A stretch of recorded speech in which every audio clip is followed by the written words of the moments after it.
Boa tarde, ouvintes da Cultura Online Brasil. Este é o programa Agora José, um programa que discute a educação, transmitido aos sábados pela Cultura Online Brasil. E você pode acompanhar nossa programação a semana inteira pela web rádio da Cultura Online Brasil.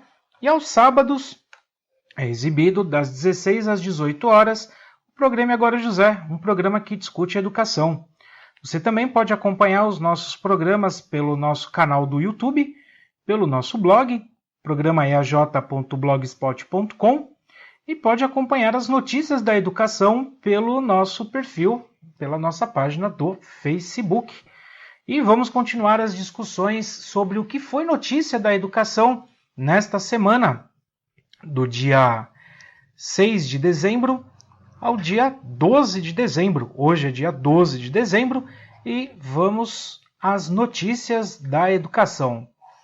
Bom, continuando a saga das escolas públicas do estado de São Paulo, atualmente nós temos aí 123 escolas ainda ocupadas pelos alunos aqui no estado de São Paulo. Na véspera agora, já completou uma semana que o governo do estado de São Paulo, que o governador Geraldo Alckmin, ele revogou a reorganização das escolas, marcadas aí por vários protestos, por vários conflitos com a polícia militar, que trouxe aí um grande debate, principalmente nas redes sociais, trazendo informações sobre o que estava acontecendo com esses alunos. Então agora fez uma semana e 123 escolas ainda estão ocupadas. Bom, de acordo com a Secretaria de Educação, 40 escolas estavam em poder dos alunos no interior, 24 na Grande São Paulo e 59 na capital. A Secretaria aguardava ações da Procuradoria-Geral do Estado para acelerar o processo de desocupação dos prédios. Em Bauru, no Noroeste Paulista, os alunos decidiram sair da escola que estava ocupada, mas voltaram atrás após serem acusados de furto pela direção do estabelecimento. E a escola se mantém ocupada. Ainda em Bauru, os estudantes também ocuparam outra escola. Já as escolas Antônio Ferreira de Menezes e Estela Machado foram desocupadas na quinta-feira.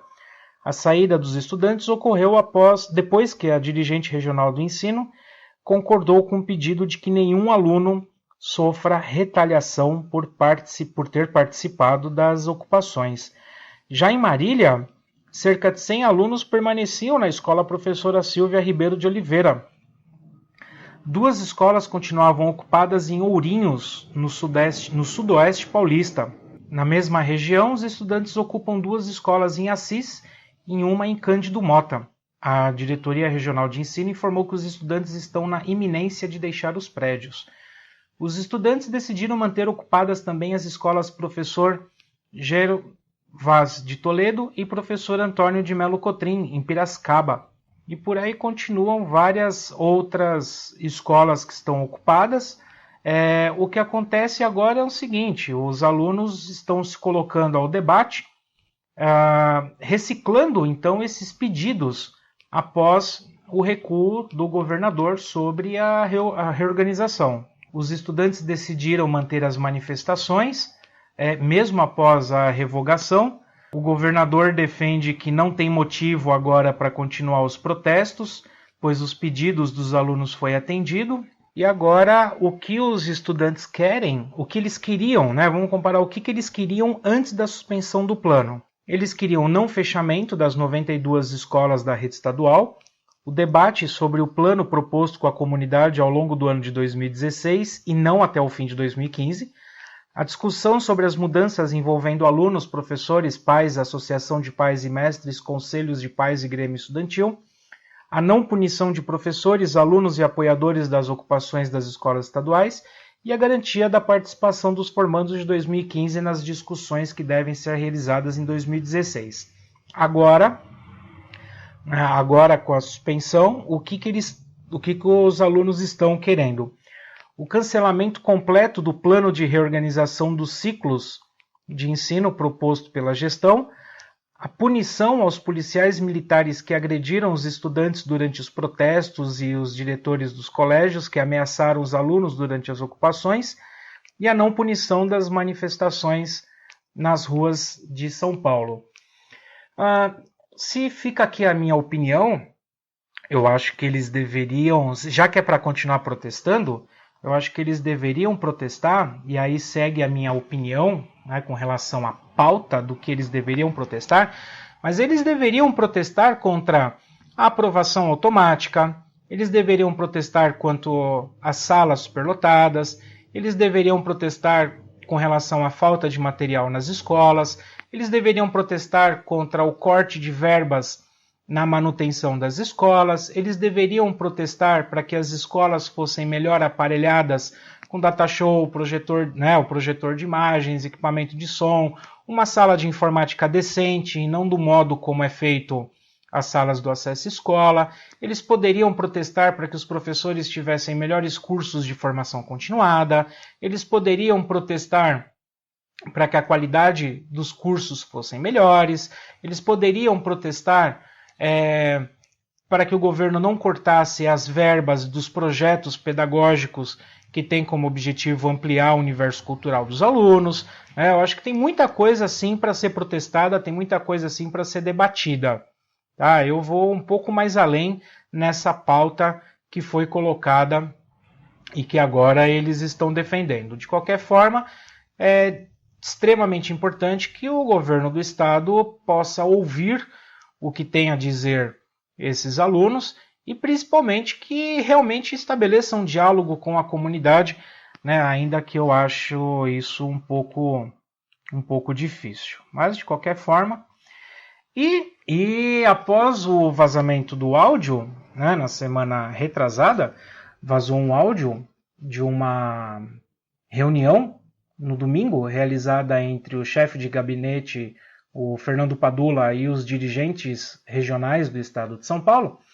Algumas falas foram ditas ali e acabou incomodando, né, o pessoal da supervisão de ensino. E os supervisores, os professores que são supervisores da diretoria regional de ensino, fizeram a sua manifestação de forma escrita, né, encaminhando para diversos órgãos do estado, inclusive publicado no site do Sindicato da APASE. E ela tem essa carta endereçada ao secretário de Educação do Estado de São Paulo, seja ele quem for, né, uma vez que o Herman saiu. Essa carta diz o seguinte: eu faço questão de ler na íntegra para poder discutir sobre isso. A equipe de supervisão da Diretoria de Ensino Guarulhos Norte vem, através deste, repudiar o descaso da Secretaria Estadual de Educação do Estado de São Paulo, bem como o desrespeito de funcionários que ocupam posição de chefia neste órgão, quanto à atuação e participação dos supervisores de ensino através dos elementos descritos a seguir. Em 29 de novembro, fomos surpreendidos através das redes sociais com um áudio da gravação da reunião que ocorreu nas dependências da Secretaria. Entendemos que uma reunião em pleno domingo pela manhã, liderada pelo chefe de gabinete da Secretaria e que contou com a participação de dirigentes regionais de ensino, apresenta um formato de movimento político que cria instabilidade, justamente aquilo criticado pelos próprios participantes de tal reunião. A pauta foi a reorganização da rede estadual de ensino e as ações de enfrentamento de guerra, entre aspas, né, nas palavras do chefe de gabinete, frente às escolas ocupadas. Após ouvirmos o áudio, reunimos a equipe de supervisão de ensino da Diretoria de Ensino, Guarulhos Norte, para discutir as falas afirmadas e de orientação do chefe do gabinete. Abre aspas, alguns diretores falharam. Movimento político que cria instabilidade. Eles não querem dialogar. É uma guerra de guerrilhas. Destampem lá uma panela de pressão ou outra. Fecha aspas. E sobre a fala da senhora Raquel Volpato, que diz o seguinte: gente daqui da própria diretoria, orientando as dirigentes que utilizem o pessoal da secretaria e das diretorias de ensino para estar à frente da desocupação das escolas em conjunto com a Polícia Militar. e sobre a fala da dirigente da Diretoria de Ensino Guarulhos Sul, a senhora Maria Aparecida Nascimento Barretos, quando afirma que abre aspas, é difícil contar com eles, os supervisores, fecha aspas, inclusive citando que tal realidade ocorre na Diretoria de Ensino Guarulhos Norte.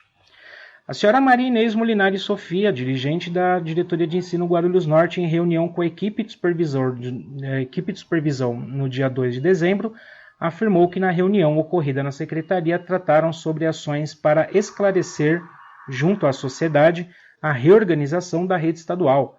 Afirmou que em nenhum momento autorizou ou compactuou com as falas da dirigente da Guarulhos Sul, quando esta se refere ao trabalho da supervisão de ensino.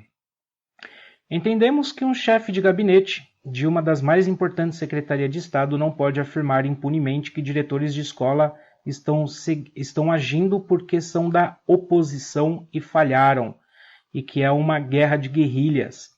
Em uma sociedade democrática e republicana, as opiniões divergentes devem ser respeitadas. Como pode-se afirmar que os diretores de escola falharam se sequer foram consultados inicialmente sobre tal reorganização? E acrescentamos que são os diretores de escola e professores que têm, de fato, mantido a escola em funcionamento regular diante de todos os acontecimentos e, por isso, merecem ser respeitados.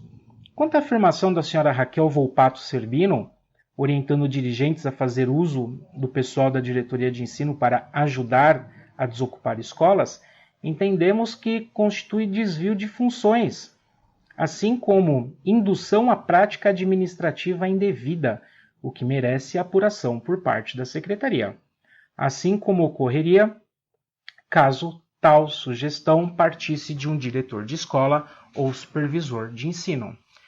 Repudiamos veementemente tais afirmações, em especial a da senhora Maria Aparecida do Nascimento Barretos, que afirma não contar com a supervisão de ensino, mesmo porque, em sendo dirigente de outra diretoria, não detém legitimidade para tal apreciação acerca desta equipe de supervisão de ensino, que historicamente tem demonstrado seu compromisso e seriedade com o processo educativo, além de transparência nas ações e posicionamentos que corroboram com uma educação pública de direito.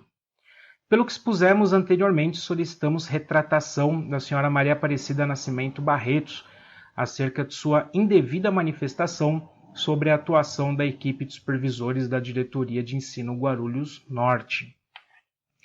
A Secretaria de Educação tem, não raramente, incorrido em práticas que demonstram a falta de diálogo e planejamento, desconsiderando, dentre outros fatores, o olhar da supervisão de ensino como equipe, que poderia apontar variáveis e impactos com a adoção de determinadas medidas, mesmo sendo alijada de todo o processo que implicou na reorganização da rede, a Secretaria não observou o disposto na Resolução 52 de 2013, que diz que o supervisor é um dos responsáveis pela consolidação de políticas e programas desse sistema, por meio de ações coletivas que envolvam um movimento de ação, reflexão e ação, realizando estudos, pesquisas, pareceres e propondo ações voltadas para o desenvolvimento do sistema de ensino.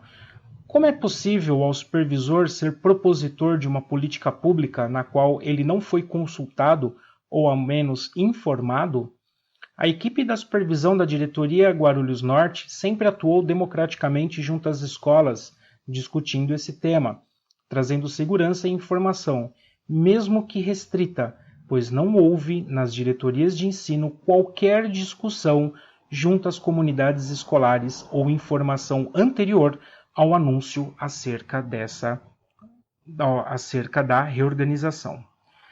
Segue o presente para o gabinete do governador do estado de São Paulo, gabinete do secretário estadual de Educação e para o Sindicato dos Supervisores do Estado de São Paulo, para a manifestação, reiterando a solicitação de retratação da dirigente regional de ensino, da senhora Maria Aparecida Nascimento Barretos. Ressaltamos o prazo máximo de 10 dias úteis, segundo o artigo 114 da Constituição Estadual de São Paulo. A carta foi assinada no dia 3 de dezembro de 2015 pelos supervisores de ensino da diretoria Guarulhos Norte. Bom, com relação a essa carta, se eu fosse supervisor, obviamente eu assinaria embaixo. O maior problema da Secretaria de Educação, que nós já levantamos aqui em outros programas, é a falta de diálogo, o quanto o diálogo é importante para promover uma política pública. Essa falta de diálogo, essa imposição de ideias, essa imposição de projetos, que, repito, não é pedagógico, é uma medida econômica, essa imposição de projetos conseguiu, portanto, desagradar a todos, inclusive aos próprios supervisores de ensino da diretoria de ensino Guarulhos Norte e outros também que vêm se manifestando através de seus documentos. Como, por exemplo, os supervisores de Marília, que também manifestaram sua indignação diante dessa ingerência por parte do Estado de São Paulo. Fica aqui registrado, então, o protesto deles, dos supervisores, com todo o meu apoio, principalmente com relações a essas falas indevidas, essas falas desencontradas da Secretaria de Ensino, por parte do Fernando Padula, falando em guerra de guerrilhas, num movimento político que cria instabilidade. Quem está criando esse movimento político? É engraçado que essa semana, se eu estiver muito enganado, foi na sexta-feira ou na quinta, movimentos de partidos que estavam nas escolas ou que estavam se infiltrando nas escolas, eles foram expulsos. Isso foi muito gratificante, porque isso escrachado via mídia deve servir de base justamente para desestabilizar esse tipo de fala. Porque é uma coisa que o governador e a patota do governador tem colocado. Isso é movimento político da oposição. Isso é movimento político do partido A, do partido B, e eles foram expulsos, eles foram retirados das escolas pelos próprios alunos que estavam ocupando essas escolas. E estão de parabéns. Não tem que haver movimento político partidário. Se alguém quer trazer essa discussão político-partidário para a cena, esse alguém tem nome e sobrenome. Se chama Geraldo Alckmin. E todos aqueles que estão nas barras de sua saia em torno de ocupações de cargos públicos. Agora, outra declaração importantíssima que tem que ser discutida é justamente essa fala da Raquel Volpato, que diz, primeiro, que ela ataca os próprios colegas de trabalho. Isso é fenomenal dentro de uma equipe, enfim, isso não vem ao caso.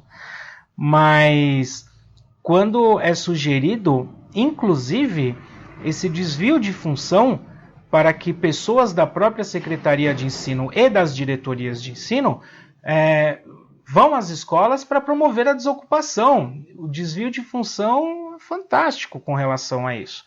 E olha, eu vou dizer uma coisa para você que está me ouvindo, não sei quem és tu, pode fazer os seus devidos comentários, fique à vontade, mas é muito comum desvio de função nesse sistema público. É muito comum. O que vem de ordem, essas ordens que não vão para um papel, essas ordens dadas de boca, porque ninguém é louco de colocar isso no papel, isso ocorre cotidianamente. Graças a Deus isso veio à tona agora por conta de um áudio. Vai saber quem foi o santo que gravou esse áudio e jogou na internet. Isso é fantástico, tem que fazer isso mesmo. Tem que acabar com essa patifaria que ocorre debaixo dos panos, seja ela na iniciativa pública ou privada, não interessa, principalmente se tratando da pública, porque a pública está lidando com o dinheiro do meu imposto e do seu imposto. Isso tem que acabar. Isso tem que acabar, isso não pode acontecer, essas reuniões na surdina, para se falar aquilo que se pensa e não aquilo que realmente deveria acontecer. Bom, sobre o estado de São Paulo, é isso que nós temos a dizer essa semana. Vamos para um rápido intervalo, ouvir algumas belas canções e daqui a pouco nós estamos de volta com mais notícias da educação, trazendo diferentes notícias sobre várias partes do país. Continue acompanhando o programa Agora José, um programa que discute educação. curta a nossa página no Facebook, curta o nosso áudio, né? Compartilhe com seus amigos, vamos trazer a comunidade, a sociedade, para participar das discussões sobre educação. Daqui a pouco estamos de volta. Estamos de volta com o segundo bloco do programa E Agora José, um programa que discute a educação, direto dos nossos estúdios em Guarulhos, com transmissão para a Cultura Online Brasil em São José dos Campos e para a Rádio Internacional Lusófona, direto de Portugal. Você pode acompanhar o programa E Agora José direto do nosso canal no YouTube e ao vivo, aos sábados, das 16 às 18 horas. Bom, continuando com as notícias da educação, agora vamos para o estado do Rio de Janeiro, onde os professores decretaram estado de greve e outras ações. Os profissionais da educação de Cabo Frio, região dos Lagos do Rio, decretaram greve na segunda-feira agora, dia 7, quando você acha que o ano está acabando, né? As escolas no município estão fechadas na manhã de terça-feira, mas o Sindicato dos Profissionais da Educação da região de Lagos ainda não tem o número exato da adesão. De acordo com o sindicato, o movimento teve início porque o pagamento não foi efetuado até o 5º dia útil do mês, como ficou acordado com a prefeitura na última reunião. Uma assembleia foi realizada, né, na terça-feira para definir os rumos da greve. A Prefeitura de Cabo Frio não comentou sobre quando vai poder realizar os pagamentos, e os professores em Cabo Frio, na Prefeitura de Cabo Frio, continuam aí à deriva. Agora, exemplo de outros municípios, a cidade do Aço foi representada na Assembleia Extraordinária dos Professores da Rede Estadual de Ensino, agora da Rede Estadual de Ensino, no Rio de Janeiro. Durante o ato, várias ações foram aprovadas e definidas pela categoria. Mais de 400 profissionais participaram do ato, convocados pelo Sindicato Estadual dos Profissionais de Educação.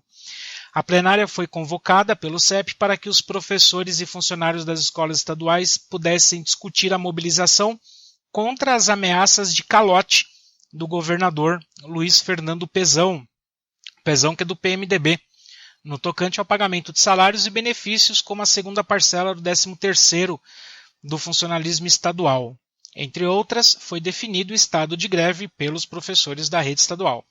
Eles decidiram ainda pelo fechamento de notas no diário sem lançamento no Conexão, a participação na Assembleia Unificada do Funcionalismo Estadual na Universidade Estadual do Rio de Janeiro, a participação no ato de apoio à ocupação da UERJ e o ato unificado no dia 15 com a paralisação indicativo de local no Palácio da Guanabara. Foi pago pelo Estado do Rio de Janeiro a segunda e última parcela do salário de 237.831 servidores ativos e aposentados, totalizando um pouco mais de R$500 mil. Foram pagos os vencimentos de 135.455 vínculos de servidores ativos e um pouco mais de 100 mil aposentados. Mesmo assim, Isabel Fraga garantiu que o estado de greve não muda, já que o 13º e o terço de férias não estão garantidos. Olha, é engraçado, né? A corda sempre estoura do lado mais fraco. Isso é fantástico no serviço público nacional. A corda sempre estoura do lado mais fraco. E nesse caso, o lado mais fraco são os professores, são os funcionários que estão lá. Bom, o senador Paulo Paim, ele que é do PT do Rio Grande do Sul, recomenda a adoção de fontes permanentes para financiar a educação em tempo integral nas escolas públicas brasileiras. Ele sugere que sejam destinados recursos das receitas do Fundo Social do Pré-Sal no orçamento da União e que haja maior colaboração dos estados entes federados. A recomendação está no relatório que foi apresentado no dia 8 na Comissão de Educação, Cultura e Esporte do Senado. O relatório avalia o programa Mais Educação, instituído em 2007 como estratégia do Ministério da Educação para ampliar a jornada escolar e a organização curricular na perspectiva da educação integral. As escolas das redes públicas de ensino estaduais, municipais e do Distrito Federal fazem adesão ao programa e optam por desenvolver atividades de diversas áreas como educação ambiental, esporte, lazer, direitos humanos, enfim. Entre as recomendações, o relatório aponta a necessidade de redimensionar a participação dos entes federados, pois está a cargo da União a maior parte do financiamento da implantação do programa, o que é, pela lógica interfederativa, inviável, segundo o texto. Muitos municípios ainda não participam com uma contrapartida, deixando a cargo da União todo o financiamento da implantação do programa em suas escolas. Eu posso estar enganado, sinceramente eu não sei da onde sai a verba do Mais Educação. Eu não sei se isso pode sair pelo Fundeb, mas se for pelo Fundeb, estados e municípios participam sim, né? Estados e municípios enviam a sua cota para a União e a União redistribui isso para os estados e municípios. Mas como eu disse, sinceramente eu não sei se o Fundeb pode ser utilizado para esses programas que são programas suplementares. Até novembro, o programa recebeu 553 milhões, menor montante desde 2011, quando foram destinados 228 milhões. A adoção orçamentária autorizada alcança 650 milhões, que é um valor inferior ao do ano passado, quando foi investido um pouco mais de 1 bilhão, né? E 2013 também um pouco mais de 1 bilhão. A redução nos repasses federais levou à suspensão do programa em algumas escolas.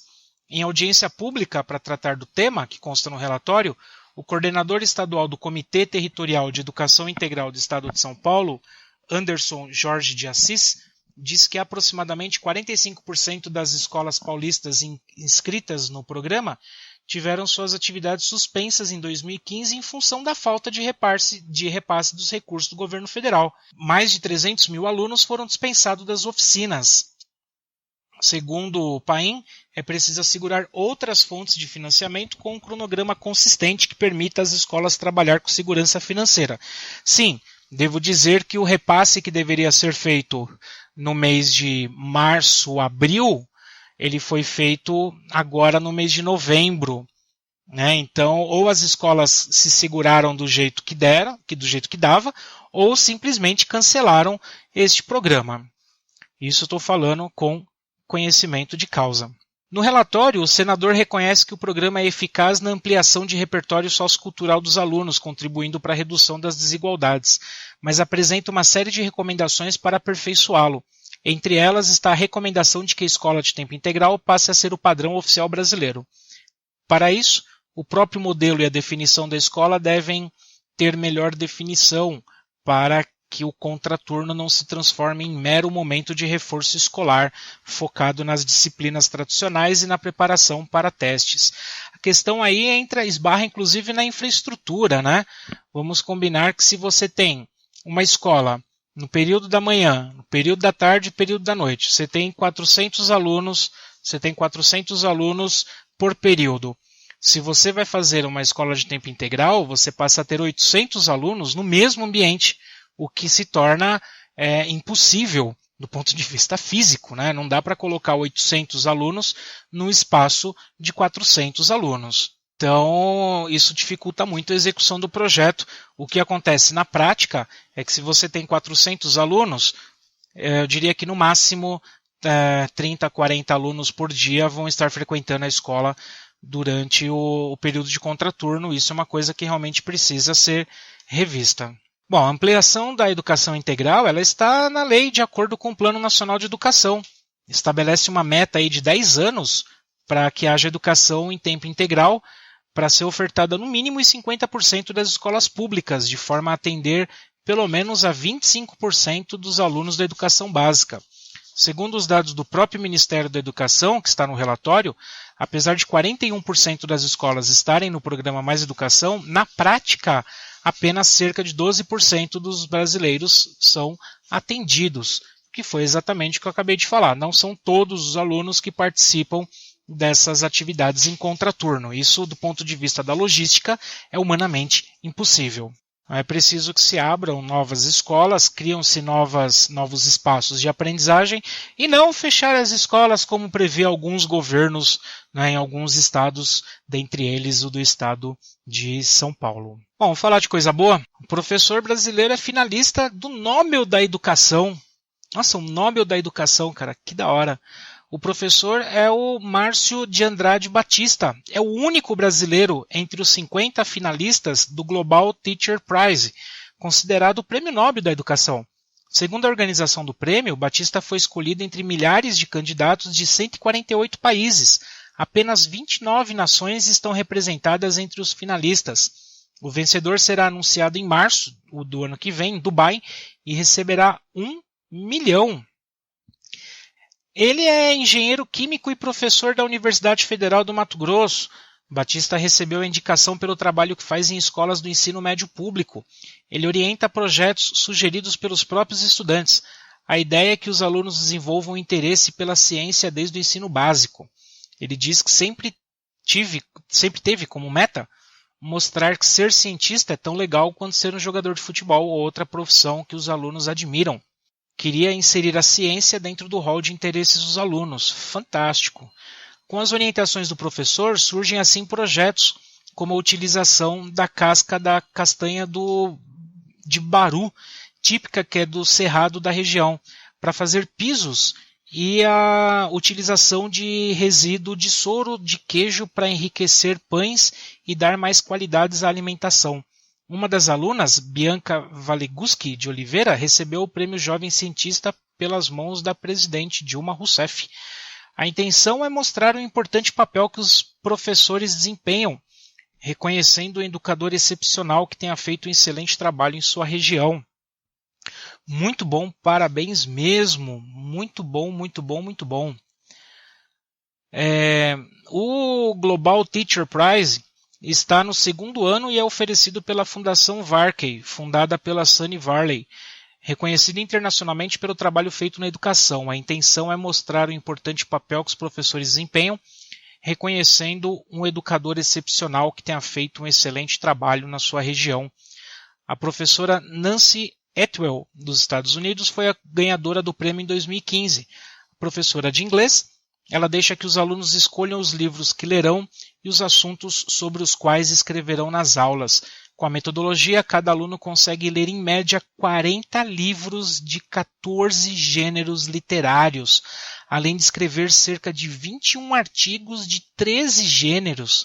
Devido ao encorajamento e apoio, muitos dos seus alunos tornam-se autores. Cara, que fantástico isso! Que fantástico, que fantástico, que fantástico! É muito bom saber que existe esses tipos de trabalho. Pena que isso não ganha espaços na mídia, e geralmente o que vai para a mídia são apenas os aspectos ruins da educação, e isso tem que ser debatido, isso tem que ser discutido. Tem muitos professores com excelentes projetos, com fantásticos trabalhos e que não são reconhecidos. Já não basta a falta de reconhecimento por parte do próprio governo, já não basta as questões de salários, problemas de infraestrutura, mas tem muito professor, tem muito colega que tira leite de pedra. Parabéns ao professor que sirva de exemplo a muitos outros colegas. Bom, infelizmente vamos para outra notícia que não é tão boa assim. Falando do interior de São Paulo, na cidade de Santo Anastácio, o atraso no repasse do transporte escolar tem causado a insatisfação de estudantes de Santo Anastácio que frequentam faculdades em Presidente Prudente. De acordo com o universitário Rubens Júnior, de 21 anos, o benefício de R$100 está em falta há quase 3 meses, o que fez com que os alunos alterassem o orçamento mensal para pagar o valor integral das tarifas de ônibus. A locomoção de uma cidade para outra, a fim de estudar, já é rotina na vida de jovens do município, que fica a 35 quilômetros de Presidente Prudente. O problema está no preço do transporte fretado, que varia de uma empresa para outra. O Júnior usa uma estratégia para pagar as mensalidades, mas afirma que o dinheiro faz falta. Ele diz que todo mês deixa o recurso separado para pagar o ônibus, mas com essa verba ele poderia estar investindo em outras coisas, principalmente nos estudos. Ainda segundo o Júnior, o dinheiro sempre é depositado com um mês de atraso. Os estudantes apresentam o boleto já pago e assinam um documento na Secretaria de Educação para retirarem o montante no próximo mês. Eles pagam, por exemplo, a mensalidade no mês de agosto somente em setembro. Sem trabalho fixo e dependendo da mãe para pagar a tarifa de R$175 mensais, O estudante Ian Henrique Cordon Souza, de 20 anos, lembra que a prefeitura prometeu que iria ceder veículos aos universitários, porém, posteriormente, começou a dar o dinheiro, que ainda não é suficiente para quitar os boletos. Eu posso estar extremamente enganado, mas eu acho que sairia muito mais barato o recurso da prefeitura no contrato direto com o veículo do que jogar o dinheiro na mão do aluno. Posso estar enganado. Diferentemente de outros estudantes, André Miguel Costa, de 19 anos, utiliza o circular intermunicipal para chegar à universidade e paga em média R$ 120. Independente da família para custear o transporte durante o tempo de atraso, ele conta que este é o primeiro ano em que tem problemas com o repasse. Acredito que eles devem tomar uma providência para decidir se vão pagar ou não. Ainda segundo Costa, caso o dinheiro não esteja disponível nos próximos meses, as únicas alternativas vão ser de tirar do bolso e mexer mais uma vez no orçamento familiar. A assessoria de imprensa da Prefeitura de Santo Anastácio informou por meio de nota que a lei municipal que autoriza o Executivo a conceder o auxílio não gera a obrigatoriedade. A ajuda é concedida a estudantes mediante critério socioeconômico com o objetivo de beneficiar alunos de menor poder aquisitivo. Até aí tudo bem. A Prefeitura informou que o atraso se deve às dificuldades financeiras que o município atravessa, mas que assim que o dinheiro estiver disponível, a situação vai ser regularizada. O Executivo ressaltou ainda que o município disponibiliza recursos próprios para efetuar o pagamento e que o atraso é de apenas 2 meses. Em relação à obrigatoriedade de assinar um documento na Secretaria de Educação para receber a verba, a Prefeitura salientou que o procedimento é utilizado como forma de controle. Todo mês, até o dia 15, os estudantes comparecem à Secretaria com boleto pago para comprovar que o dinheiro está sendo utilizado para o pagamento do transporte universitário. Posteriormente, o valor é ressarcido ao aluno. Os critérios para receber a verba são residir no município e possuir uma renda per capita inferior a 2 salários mínimos. De acordo com o setor, o prefeito Alaor Aparecido Bernal Dias, que é do PSDB, afirmou que vai continuar fornecendo auxílio em 2016.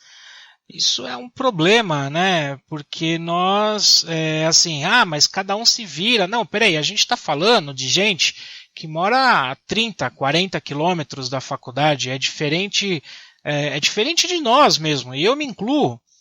Eu venho de uma situação socioeconômica baixa, né? Mas que eu consegui pagar pelos meus estudos, isso no auge de 2001. Eu trabalhava na área urbana, né? Eu pagava pelos meus estudos e não tinha muitas condições, mas quando eu não tinha o dinheiro para o transporte, eu ia a pé. Eu ia a pé, mas ir a pé, no meu caso, significava caminhar 3 quilômetros, 3,5 quilômetros, o que não se compara em nenhuma hipótese com esses jovens aí que tem que dispor de 20, 30 quilômetros. Né? A gente está falando, joga no Google aí para você ver onde fica Santo Anastácio e meça em relação a Presidente Prudente para ver aonde que fica. Então, eu tive a sorte de morar perto da região central. Né? Sorte essa que não é todo mundo que tem. Agora, eu reafirmo, eu acho que valeria muito mais a pena a prefeitura fazer o convênio direto com a empresa de ônibus do que repassar o dinheiro para o estudante. Posso estar falando bobagem, né? Eu acho que isso mereceria ser melhor discutido e até proposto, sei lá. A prefeitura não é obrigada, conforme a lei municipal. Ela não é obrigada, mas eu imagino que o poder público deva servir ao público e nós não estamos falando de famílias de classe média, média alta. Estamos falando de famílias que têm N problemas financeiros e que se esse cara não for para a universidade, ele vai para a lavoura e a gente não vai conseguir alcançar as sonhadas metas do PNE ou de tirar a população da faixa de pobreza. Eu posso estar falando bobagem, para isso que serve aí a parte dos comentários. Fique à vontade para tecer os seus devidos comentários. tomar mais um café, tomar mais uma água, vamos ouvir mais uma bela canção do pop rock nacional e daqui a pouco nós estamos de volta. Se você estiver nos acompanhando pelo YouTube, faça a gentileza de clicar no gostei, isso ajuda muito. A sua crítica, a sua sugestão com relação ao formato do programa, o como você está nos enxergando, né, ou nos ouvindo, né, enxergando não está nos ouvindo, isso é muito importante. É a partir das suas críticas, das suas sugestões que nós vamos construindo um diálogo, vamos construindo um programa que discute a educação sem censura alguma. Vamos lá para um rápido intervalo, daqui a pouco nós estamos de volta. É isso aí, estamos de volta com o programa E Agora José, um programa que discute a educação. E vamos partir para o nosso próximo bloco. Bom, e aí nós acabamos de falar sobre a questão dos transportes escolares, né, lá em Santo Anastácio. E aí no Distrito Federal nós temos o seguinte: 65% dos ônibus que transportavam alunos de escolas públicas do Distrito Federal em 2014 eram irregulares. Foi uma auditoria realizada pelo Tribunal de Contas do Distrito Federal para avaliar o transporte escolar colocado à disposição dos alunos da rede pública de ensino do Distrito Federal. Concluiu que a Secretaria de Educação do Distrito Federal não oferece transporte escolar com segurança aos alunos que necessitam do serviço.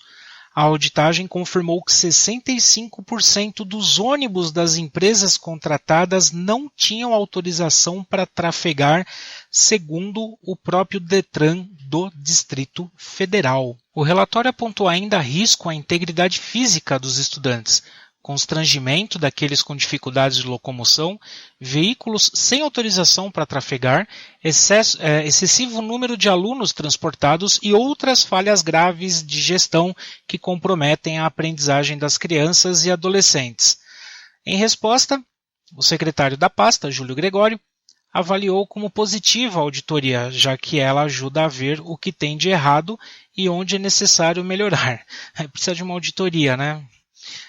Diz que o documento das despesas diz que o aumento das despesas é normal, já que houve aumento do número de alunos. Quanto ao acesso duplo ao transporte e ao passe estudantil, o secretário informou que isso será analisado. Para verificar a qualidade do serviço prestado, os auditores do Tribunal de Contas fizeram visitas a 57 escolas de todas as coordenações regionais de ensino. Juntas, essas escolas receberam mais da metade dos alunos transportados em 2014. Elas aplicaram questionários nas unidades, fizeram a checagem dos ônibus e verificaram os itinerários de transporte. O relatório final concluiu que a Secretaria de Educação não oferece transporte escolar com segurança, assiduidade, pontualidade, acessibilidade e conforto adequado às necessidades dos 44.500 alunos que são beneficiários do serviço. Os auditores também constataram que a Secretaria de Educação não exige o cumprimento dos requisitos contratuais e legais, como a idade da frota e a autorização de tráfego.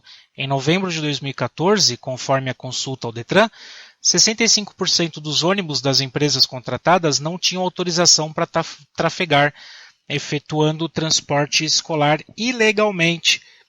Dos 566 veículos informados pela Secretaria da Educação, 365 não estavam com a vistoria em dia. 148 sequer possuía registro no Detran e 332 estavam acima do limite de idade preconizado pelo Ministério da Educação, que é de 7 anos. 12 deles tinham entre 16 e 18 anos de uso. Para completar, 38 motoristas contratados tinham multas graves ou gravíssimas e não poderiam estar conduzindo o transporte escolar. A fiscalização também revelou os valores altos gastos com o serviço, os quais poderiam ser investidos na construção de unidades de ensino. De 2011 a 2014, essas despesas aumentaram 92%, foram 42 milhões em 2011 contra 82 milhões em 2014. Neste período, foram gastos mais de 250 milhões com oferta de serviço, dinheiro que daria para construir mais de 60 escolas, como a Escola Classe 22 do Gama, que custou cerca de 4 milhões. A auditoria revelou que a Secretaria de Educação também não define adequadamente a relação de alunos por escolas e itinerários, nem observa a proibição de conceder acesso ao transporte escolar em duplicidade com o passe livre estudantil. Verificou-se que 2.401 alunos utilizam os dois benefícios para ir de casa à mesma escola. A duplicidade gera um gasto extra de aproximadamente R$ 4.300.000 por ano. Segundo o relatório, as falhas apontadas na gestão do programa de transporte escolar têm como efeito, além de colocar em risco a segurança e o conforto dos alunos transportados, impossibilitar a conferência do cumprimento dos itinerários, levando ao pagamento de despesas duvidosas às contratadas, na medida em que são atestadas sem a certeza e confiabilidade de que os itinerários e quilômetros rodados foram efetivamente cumpridos. Além disso, a Secretaria de Educação não considera informações sobre o desempenho das prestadoras ao contratar e prorroga ajustes com despesas que sabidamente não têm capacidade técnica para prestar o serviço. Com a assessoria do portal R7 de notícias, da onde nós fizemos a leitura dessa questão dos transportes dos alunos do Distrito Federal, que fica nas entrelinhas essa questão da má gestão dos recursos públicos, algo que nós já debatemos aqui há muito tempo e que cabe a nós o poder de fiscalizar e cobrar do poder público que seja efetivamente utilizado de forma racional e correta. Agora, se você tem aí essa galera que, além de fazer uso do transporte, também pega o passe escolar, eu acho que isso está errado. Eu acho que essas pessoas devem ser convocadas, os pais dessas crianças devem ser convocados para dar as devidas explicações. Como é que teu filho utiliza o ônibus, o transporte escolar e a carteirinha de passe escolar? Essa duplicidade. E quem paga isso somos nós. Então eu não quero levantar nenhum falso testemunho aqui, mas que tem alguma coisa errada, isso está claro, está evidente, e cabe aí então o Ministério Público e a própria sociedade fiscalizar e cobrar uma ação da Secretaria de Educação do Distrito Federal. Bom, outra notícia aqui, agora do Estadão, o jornal Estado de São Paulo. Cidades com menor IDH terão prioridade de vagas no FIES. O Ministério da Educação vai priorizar as cidades com menor índice de desenvolvimento humano, o IDH, na distribuição de vagas do Fundo de Financiamento Estudantil em 2016. Neste ano, o critério territorial priorizou o Norte, Nordeste e Centro-Oeste do país, excluindo o Distrito Federal, mas não distinguia sub-regiões onde há maior carência. A regra, segundo a pasta, deve ser publicada em portaria nos próximos dias. Outra mudança para o ano que vem, confirma o MEC, é priorizar os locais em que existe mais demanda pelo ensino superior. Para medir isso, será levado em conta o número de estudantes da região que fizeram o Enem, critério para se candidatar ao financiamento.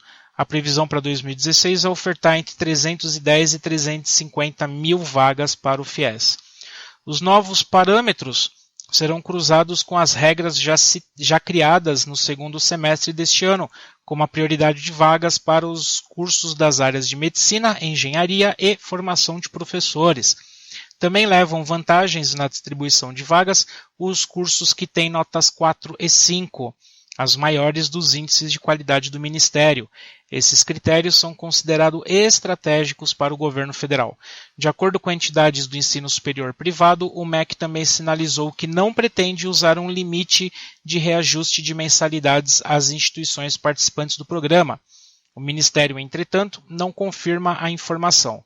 no começo deste ano, o governo federal quis impor um teto para o aumento de mensalidades, o que foi alvo de crítica das faculdades particulares. E nós continuamos assim,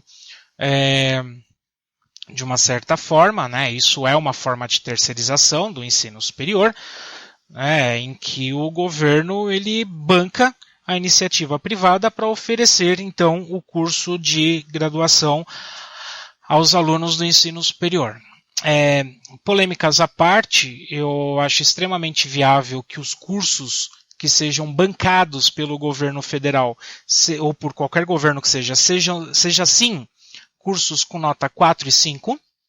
Cursos com baixa avaliação não merecem receber dinheiro público, porque nós sabemos como é que funciona a educação superior privada neste país. Contrata-se mestres e doutores para a validação do curso, depois que o curso é validado, manda-se todo mundo embora para contratar especialista, pagar mais, pagar menos e colocar mais alunos em sala de aula, além dos investimentos em infraestrutura, pesquisa, enfim, todos os indicadores que levam em conta a avaliação do curso. Então, eu acho que o governo está certo, sim, em apertar o cerco com relação às instituições de ensino superior, porque é muito fácil criticar que a qualidade da formação de mão de obra no Brasil é péssima. Isso é muito fácil de qualquer um vir aqui e falar sobre isso. Agora, o porquê que isso acontece, isso tem que ser melhor debatido. O ensino superior não pode ser tratado, infelizmente, não pode ser tratado como é tratado a educação básica, em que você aprova qualquer um de qualquer jeito por conta de custos, por conta de políticas públicas erradas.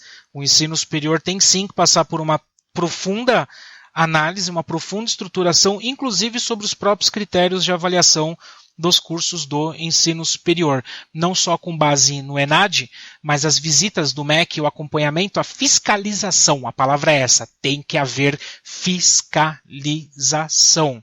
Ela deve ser contínua. E eu vou além, independente da nota da faculdade no ENAD.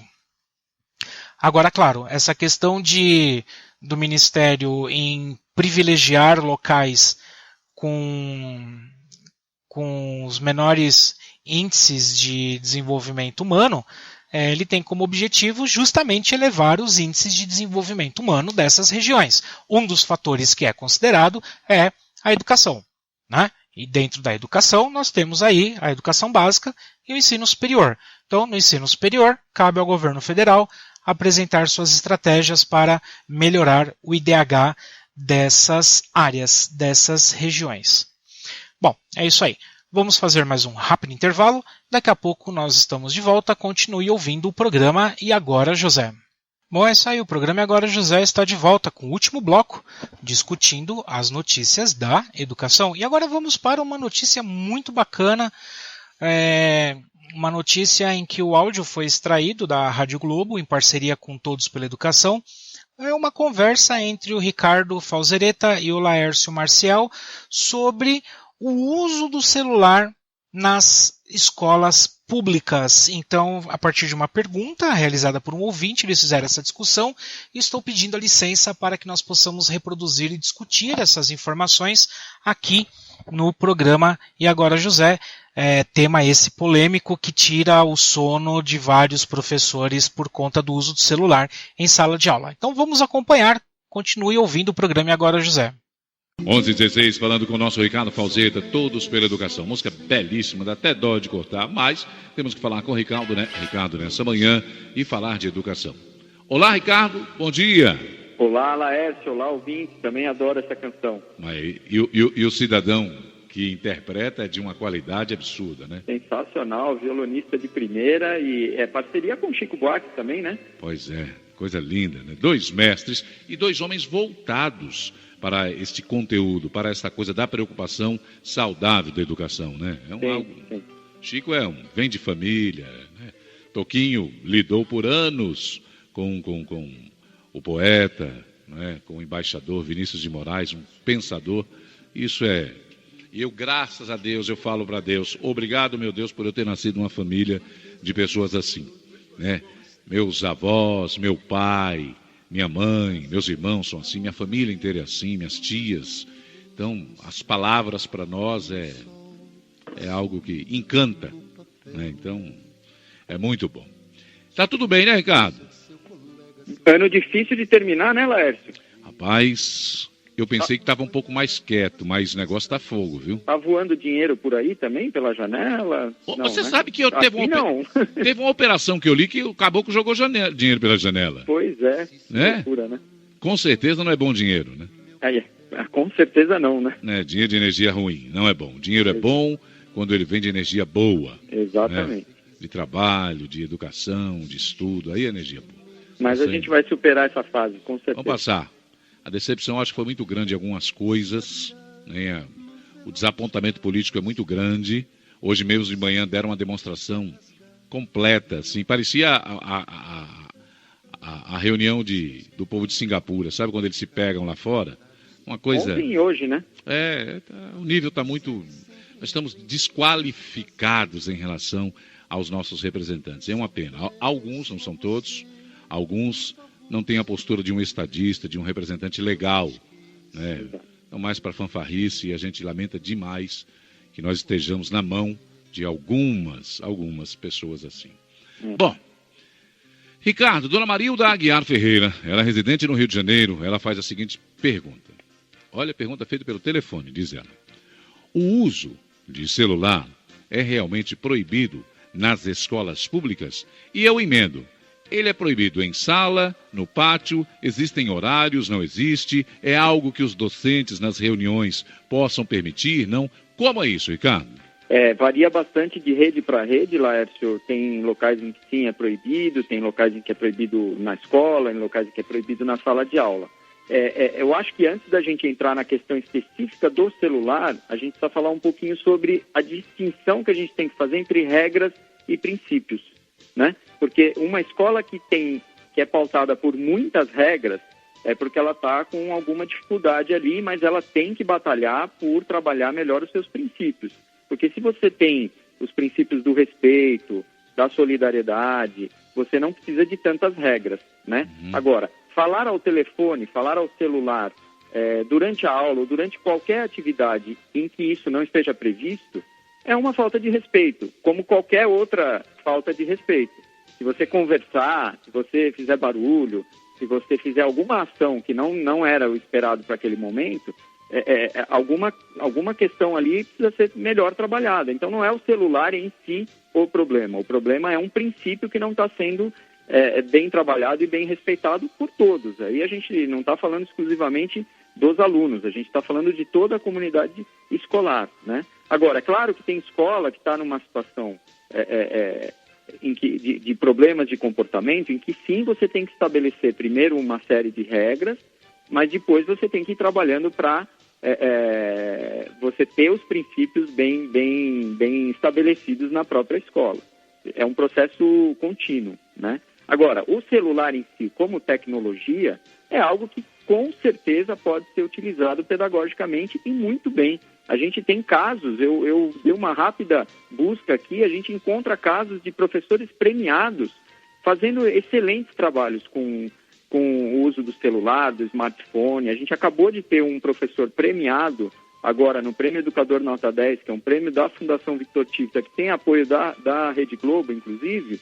Ele fez um trabalho de arte sensacional, com trabalho com fotografia, com produção de vídeo. Ele é um professor lá de São Sebastião, da Escola Municipal da Topolândia, lá de São Sebastião.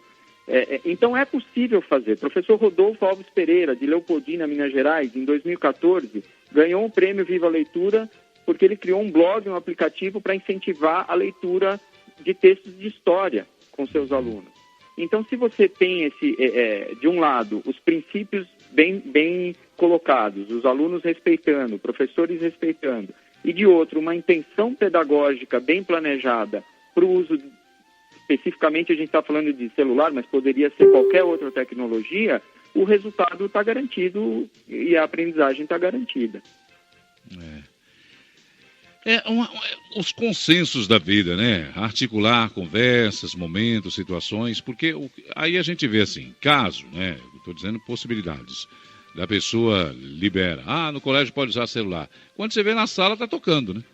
Então, que precisa ser bem discutido isso, que você matou a charada. Se você trabalha ali numa assembleia com os alunos, numa conversa franca, aberta, explica quando pode, quando não pode, que tipo de uso fazer, se você dá essa voz aos alunos, o respeito vem.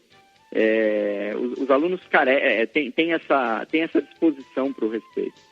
Tem um outro professor que acabou de ganhar um prêmio também na área de gestão escolar, que ele pegou uma escola dessas assim, estavam destruídas, com salas incendiadas, todo mundo desacreditando no trabalho da escola. Qual foi a primeira coisa que ele fez? Reuniu, primeiro ele conversou com a comunidade, com pais, com o entorno da escola, depois ele reuniu os alunos e teve uma conversa franca e começou a estabelecer os princípios de comportamento para que a coisa andasse. E conseguiu envolver todo mundo, e hoje a escola é zero de evasão. A escola tinha 200 alunos por ano de evasão, porque ninguém aguentava a situação. E agora ele está com zero evasão e todo mundo trabalhando. Parece filme, né? Curtindo. Parece filme, né, Laércio? Exatamente, mas é possível fazer. E não tem um grande segredo, não tem uma grande sacada, não. É fazer um feijão com arroz bem feito. Eu sempre falo para as pessoas, quando há encantamento, quando você envolve através do encantamento, seja pela alegria, pela motivação, quando você dá às pessoas envolvimento naquilo que está acontecendo, ela não é um abelhudo ali, ela não é uma pessoa intrusa, ela está envolvida, ela se sente parte do processo. Olha, fulano, hoje como é que está lá o setor das Olimpíadas? O cara tá motivado, né? Como é que está o setor do festival de música? Como é que está lá a turma da pintura? Você fala, bicho, eu estou criando um amor por isso aqui, o negócio está, sabe? Você desperta o sentimento em que muitas dessas pessoas não tiveram dentro de casa, né? Exato, e ninguém mais do que a criança e o jovem para ter esse sentimento, Laércio. A criança e o jovem são os que mais têm isso aflorando, né? E então precisa dar esse espaço, né? Eu acho que o caminho é esse. Envolvimento, isso é importante, faz parte, e isso serve para todo mundo em casa, a discussão dos problemas. Muitas vezes os casais trazem só para si, e não traz a coisa da família. Minhas filhas já têm isso comigo. Pode fazer o que quiser durante o dia ali, vamos subir, casa arrumada. Opa, recolhe os lápis, Isso é ensinamento, isso faz parte, e elas serão belas mulheres tendo responsabilidade com suas coisinhas. Então, com certeza. É a vida, gente. Não adianta você querer colocar as pessoas em redomas de vidro, separá-las de questionamentos. Eu acho que é isso que muitas vezes, infelizmente, um processo ditatorial do passado nós tivemos. Isolar pessoas. Você só tem obrigações. Não é que nada. Você tem a gente vive em sociedade, pois né? Viver em sociedade é isso. Você tem participação, você tem prazer aqui também. A escola abrir portas. Bicho, dá certo. Não me vê com esse papo que não dá, porque dá certo. Ditadura, deixa para aqueles idiotas do passado. Idiotas mesmo. Bom, após o áudio, que nós podemos ouvir, ficou claro que isso vai depender da legislação, seja ela municipal ou estadual, vai depender de sistema de ensino para sistema de ensino. Mas o que fica evidente aí é a questão da educação em si, o disciplinar o uso. O problema do uso do celular é a utilização do celular enquanto o professor está explicando. Então, enquanto professor que sou, uma das piores coisas que tem, e isso você resolve, algumas vezes, você consegue resolver com o aluno na base do diálogo, disciplinando o uso. Olha, parceiro, enquanto eu estou explicando a matéria, não utilize o celular, porque senão nós vamos ter um problema, porque você está atrapalhando a si próprio, e pode estar atrapalhando o outro, dependendo do que você está fazendo no celular. Tem gente que simplesmente começa a ouvir música durante a explicação de uma aula, durante a discussão de um conteúdo, explicação de uma matéria que seja. Então, algumas coisas têm que ser bem discutidas com os alunos. Com os alunos. Algumas vezes você parte para outras medidas, do tipo tomar o celular, entregar na mão dos pais, fazer aquele rebu todo, o que também é válido, não estou desmerecendo isso. Mas antes de chegar nisso, tem que haver o diálogo aberto.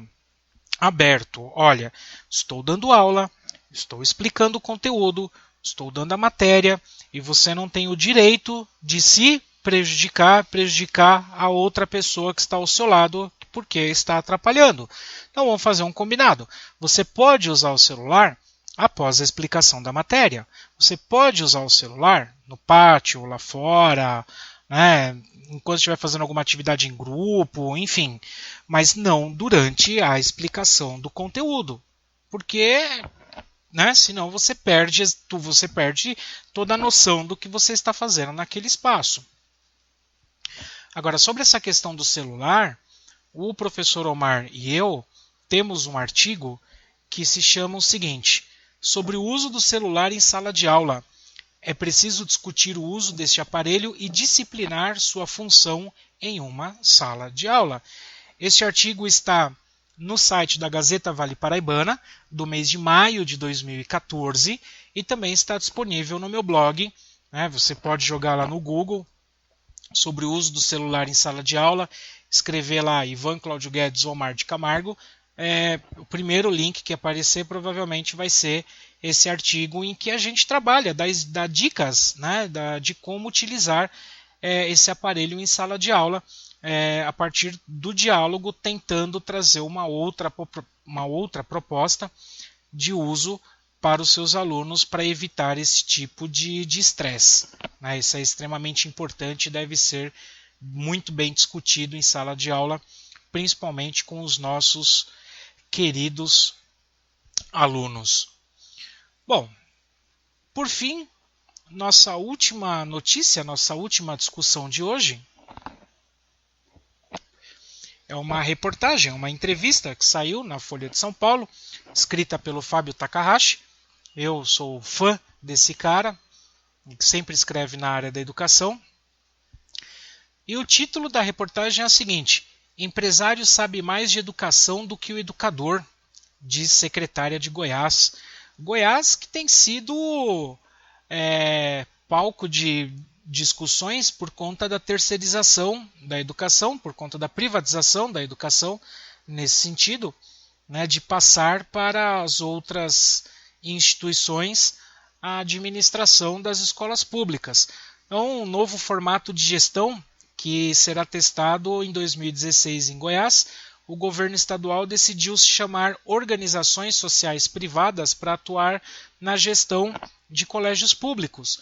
As organizações vão receber recurso, dinheiro do Estado para fazer a gestão administrativa, como a compra de materiais e manutenção do prédio, contratar docentes da parte temporária e monitorar os alunos e monitorar se os alunos baterão as metas de aprendizagem.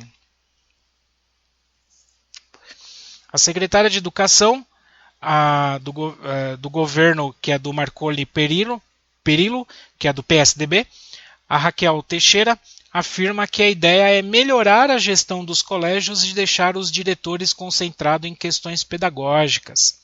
Ela diz que os empresários estudaram economia e administração de empresas, entende mais de administração do que nós, educadores.